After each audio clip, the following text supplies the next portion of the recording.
declaração de bens e direitos. Relacione de forma discriminada os bens e direitos no Brasil e exterior do titular e dos dependentes, retratando a situação em que se encontravam em 31 de dezembro de 2019 e 2020. No caso de exercer atividade rural e ter deduzido de benfeitorias como despesas de custeio na apuração de resultado da atividade rural, informe nesta ficha os dados relativos à terra nua, relacionando os bens e benfeitorias a ela referentes no demonstrativo da atividade rural. Devem ser declarados imóveis, veículos automotores, embarcações e aeronaves, independentemente do valor de aquisição. Outros bens móveis e direitos de valor de aquisição unitário igual ou superior a R$ 5.000. Saldos de conta corrente bancária, caderneta de poupança e demais aplicações financeiras de valor individual superior a R$ 140 em 31 de 12 de 2020. Conjunto de ações, cotas ou quinhão de capital de uma mesma empresa, negociadas ou não em bolsa de valores, e de ouro, ativo financeiro, cujo valor de aquisição unitário seja igual ou superior a R$ 1.000. Então, algumas observações nesses quesitos aqui de bens e direitos, que eu particularmente lanço tudo, independente do valor do bem. Se ele for um bem durável, que dure lá pelo menos 2, 3 anos, eu sempre relaciono estes bens na minha declaração de imposto de renda. Porque isso vai compondo um conjunto, né, de patrimônio que você tem. Então imagine que você precisa financiar alguma coisa com valor alto, que você precisa ter lastro, né, patrimonial para poder dar garantia em alguma situação, alguma negociação que você faz. Então você pega e coloca, eu lanço computadores, eu lanço mesas, eu lanço todo o meu imobilizado, eu lanço na minha declaração do imposto de renda, né, que é justamente para dar sustentação na evolução patrimonial que você tem. Porque um dia você pode se desfazer desses bens, que em conjunto pode dar um valor substancial, aí o dinheiro vai aparecer na sua conta. Né? De onde veio? Ah, está tudo justificado ali. Né? Então, qualquer tipo de bem, eu não me atenho a esse valor de R$ 5.000. Né? Eu lanço todos os bens. Né? Cota e quinhão de capital também. Ah, valor individual, a R$ 1.000. Geralmente, a maioria das cotas que nós utilizamos para abertura de empresas é R$ 1. Né? Então, não teria que colocar nada. Mas, na verdade, eu coloco todas as participações societárias que eu tenho, né, que os meus clientes possam ter, que é você dar uma visibilidade, né, da mesma forma dos bens físicos, você dá uma visibilidade no seu direito. Tá? Para, de repente, você vai financiar aí alguma coisa. Né? Conta corrente bancária também eu coloco todas as contas, independente do valor que tenha, porque ela vai somar, né, para uma provável compra que eu vou ter no futuro. Né? E a informação é que o banco já informa para a Receita. Então, por que eu vou deixar de informar? Né? Você utilizar declaração pré-preenchida, essas informações já vêm automaticamente para dentro da sua declaração. Como é que eu faço a declaração desses bens? Então, se você comprou um bem à vista em 2020, você deve preencher o campo situação em 31 de 12 de 2009 como 0. E situação em 31 de 12 de 2020 deve incluir o valor total do bem. E enquanto esse bem durar no seu patrimônio, você vai só repetir o valor de um período para o outro. A não ser que você tenha feito alguma benfeitoria que tenha aumentado a produtividade ou a vida útil desse bem. Aí você adiciona uma melhoria neste valor. E se o bem for financiado, o contribuinte deve colocar como situação em 31 de 12 de 2020 o valor total pago até esta data. Né? A entrada, mais as parcelas pagas, inclusive os juros, caso você tenha pago em atraso. E a cada ano, o contribuinte vai aumentar o valor do bem de acordo com o que pagou, até quitar o bem. Então, é paulatinamente. Eu vou pagando, vou adicionando. Aqui, entenda, Pergunta que é colocada no programa é quanto você pagou até 31/12/2019 e o quanto você pagou até 31/12/2020. Tá? Então, o que pagou é caixa. Tá? Paguei com juro? É o valor que eu paguei com juro. Paguei com desconto? É o valor que eu paguei com desconto. Na questão da declaração de bens e direitos, eu também tenho a questão das reformas dos imóveis. Quem fez reformas e benfeitorias em imóvel pode declarar o que foi gasto nesse serviço. Esse valor deve ser lançado também na ficha bens e direitos, na linha 17, né, benfeitorias. É preciso ter todos os comprovantes dos serviços e da compra de materiais. No campo de discriminação, é importante explicar a qual imóvel é referente à reforma. Tá? Então, você vai ter o item lá, o apartamento, lá no item 5. Então, eu vou referendar. Essa benfeitoria foi feita para o apartamento do item 5 da minha relação de bens e direitos. Eu tenho que considerar que informar os gastos, ele traz benefícios futuros ao contribuinte. Pois, quando o imóvel for vendido, o valor das benfeitorias poderão ser somados ao valor de aquisição declarado, reduzindo a base de cálculo do imposto de renda, sendo ganho de capital com a venda. Imagine que seu imóvel foi adquirido por 100 mil, foram feitas reformas no valor de 30 mil e o imóvel foi vendido posteriormente por 200. O ganho de capital apurado será de 70 mil, 200 menos 130, e não 100 mil, já que o ganho de capital é tributável e essa redução é vantajosa para o contribuinte. E isso acontece muito, pessoal. Só que lembrando, nós temos que começar a orientar o nosso cliente a ele criar uma cultura da legalidade, né?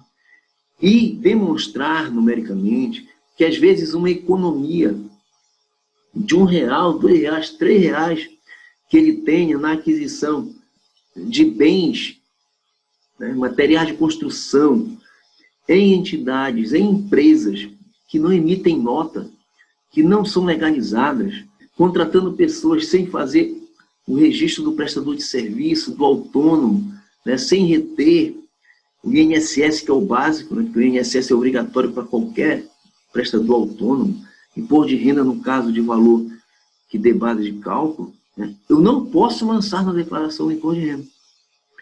Então, nós temos que começar a mudar a cultura. Em vez de comprar o material mais barato, neste momento, eu tenho que começar a pensar lá na frente. Tem casos de clientes que compraram um terreno por 50 mil, construíram uma casa de 200, 300, até 400 mil num residencial e compraram todo o material de construção em instâncias porque vendiam mais barato. Só que a instância não emite nota.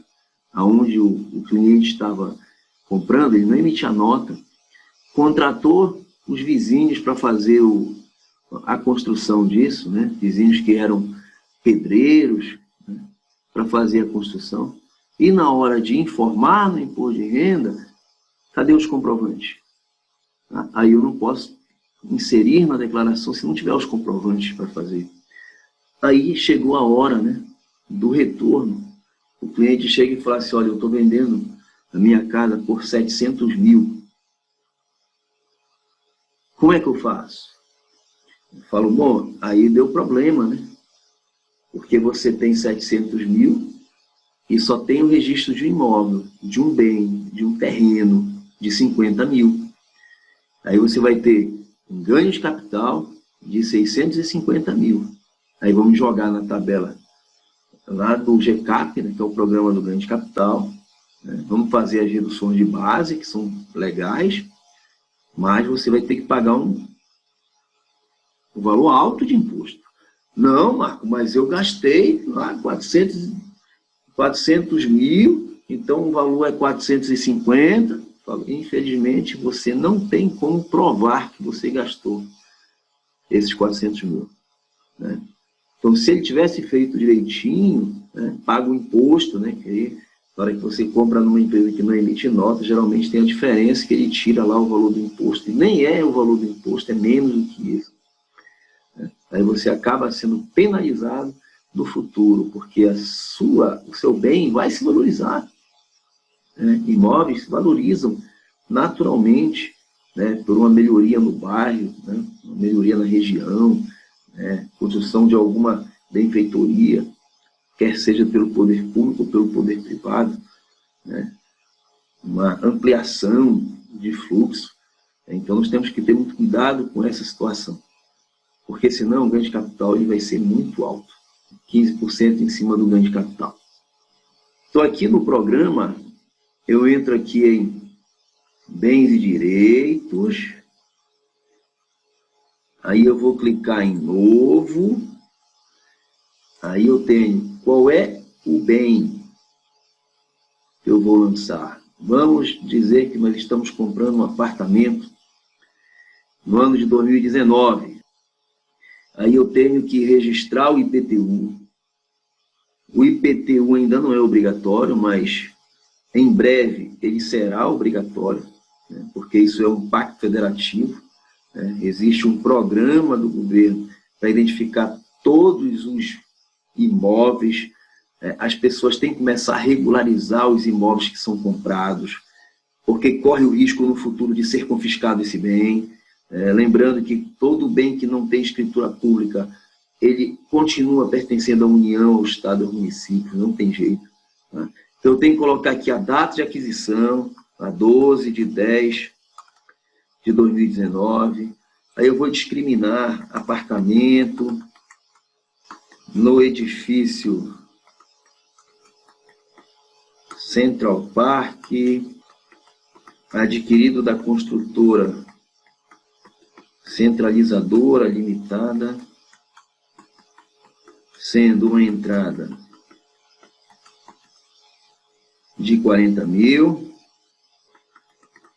em dinheiro, 25 mil com o FGTS e mais 235 parcelas de R$1.000, iguais e sucessivas mensalmente, identificando completamente de quem você adquiriu, né, o CNPJ ou CPF da empresa ou da pessoa física que você comprou.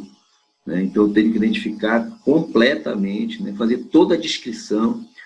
Como diz um amigo meu, auditor, abuse da discriminação. Tá? Abuse da discriminação, especifique bem o que aconteceu aqui. Tá? Ah, eu não tinha dinheiro para comprar um apartamento, eu juntei com a renda do meu cônjuge.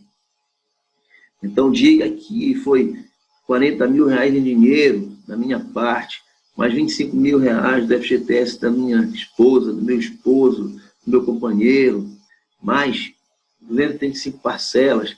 Né? Como é que foi feito essas 235 parcelas? Foi financiado pelo banco, foi financiado pela construtora? Como é que você está pagando isso?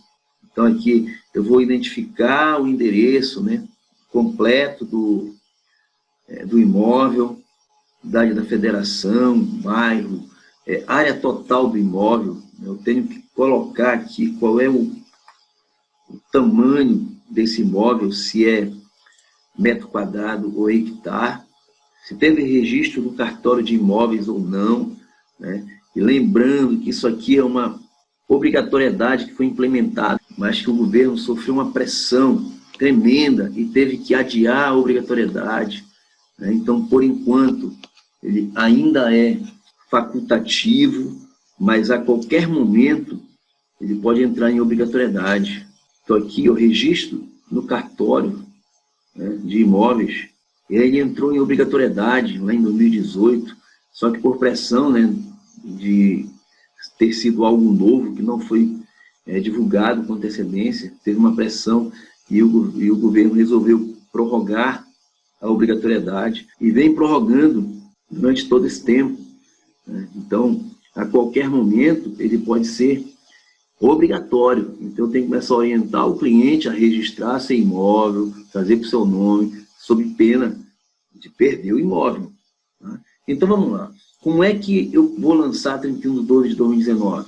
Lembrando, foi pago 40 mil em dinheiro, com mais 25 mil em FGTS, que aí dá 65 mil, e mais R$1.000 por mês, mensalmente. Então, foi comprado em outubro, eu tenho novembro e dezembro. Então, aqui eu tenho 65 com 267 mil, que vem aqui para 31/12/2019. Considerando que ele pagou todas as parcelas em dia, né, eu tenho mais R$12.000, que aí vai me dar R$79.000. Assim sucessivamente. Todo ano eu vou pegar aí quanto que você pagou em 2021. Aí no ano que vem eu faço 31/12/2020, 79 mil. 31/12/2021, 79 mil mais 12. Né? Vai para 91, se não tem juros. Então tudo eu tenho que considerar na hora de preencher os bens. Outro item, da mesma forma, digamos que eu comprei uma casa. Comprei uma casa lá em 12/12/1999.